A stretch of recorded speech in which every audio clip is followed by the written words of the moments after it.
Assalamualaikum warahmatullahi wabarakatuh. Saya Nabila Walmisa dengan nomor NPM 2022-1342.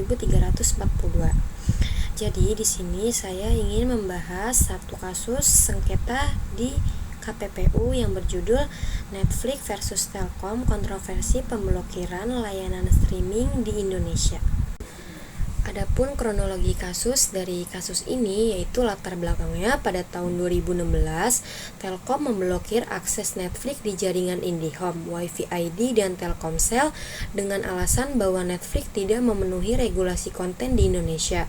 Telkom menyatakan bahwa Netflix tidak memiliki izin operasional sesuai aturan pemerintah Indonesia dan menampilkan konten yang dianggap tidak sesuai dengan norma di Indonesia seperti konten yang berisi kekerasan atau eksplisit. Adapun tuduhan diskriminasi, Netflix tetap bisa diakses melalui penyedia layanan internet lain di Indonesia seperti XL, Indosat, dan lainnya. Hal ini menimbulkan bahwa Telkom berusaha melindungi layanan streaming milik Telkom yakni YusTV dan HOK sebelum HOK ditutup dengan memblokir pesaing langsung mereka. Banyak yang menganggap langkah Telkom sebagai bentuk diskriminasi terhadap Netflix karena konsumen Telkom tidak dapat mengakses layanan yang seharusnya tersedia bagi semua pengguna internet. Adapun keluhan dari masyarakat dan KPPU yaitu pengguna internet mulai mengeluhkan keputusan Telkom ini karena mereka tidak bisa menikmati Netflix sementara pengguna internet dari penyedia lain tidak mengalami pembatasan tersebut. Kasus ini mendapat perhatian dari Komisi Pengawas Persaingan Usaha atau KPPU karena ada dugaan bahwa Telkom sengaja memblokir Netflix untuk melindungi kepentingan bisnisnya sendiri dan menghambat persaingan yang sehat.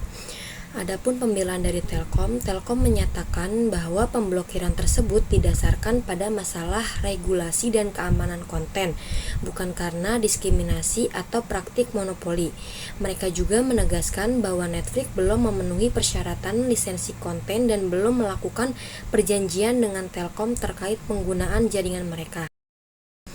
Perkembangan dari kasus ini setelah hampir 4 tahun pemblokiran, pada awal tahun 2020 tercapai kesepakatan antara Telkom dan Netflix.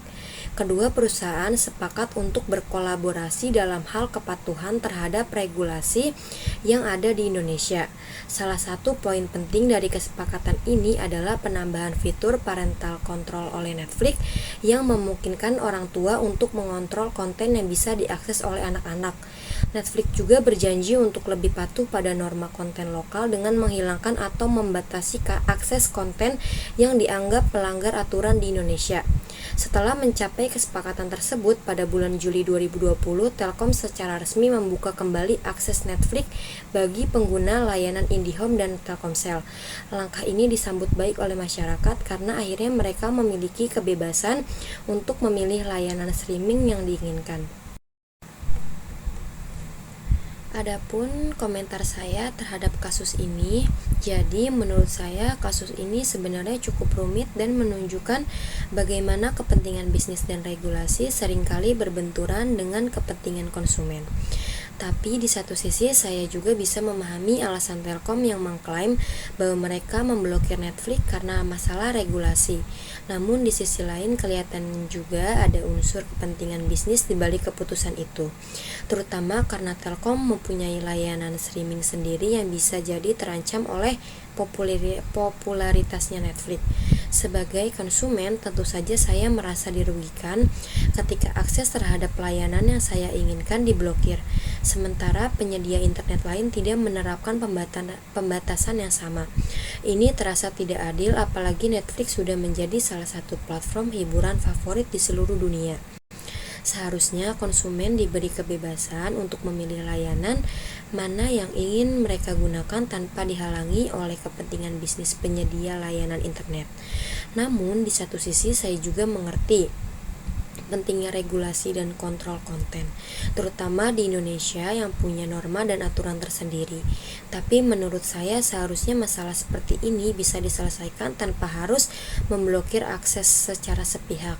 Jadi ketika akhirnya Telkom membuka kembali akses Netflix setelah kesepakatan tercapai, menurut saya itu langkah yang sangat tepat konsumen seperti saya ini tetap bisa menikmati layanan Netflix dan kedua perusahaan juga bisa menjalankan bisnisnya sesuai aturan yang ada.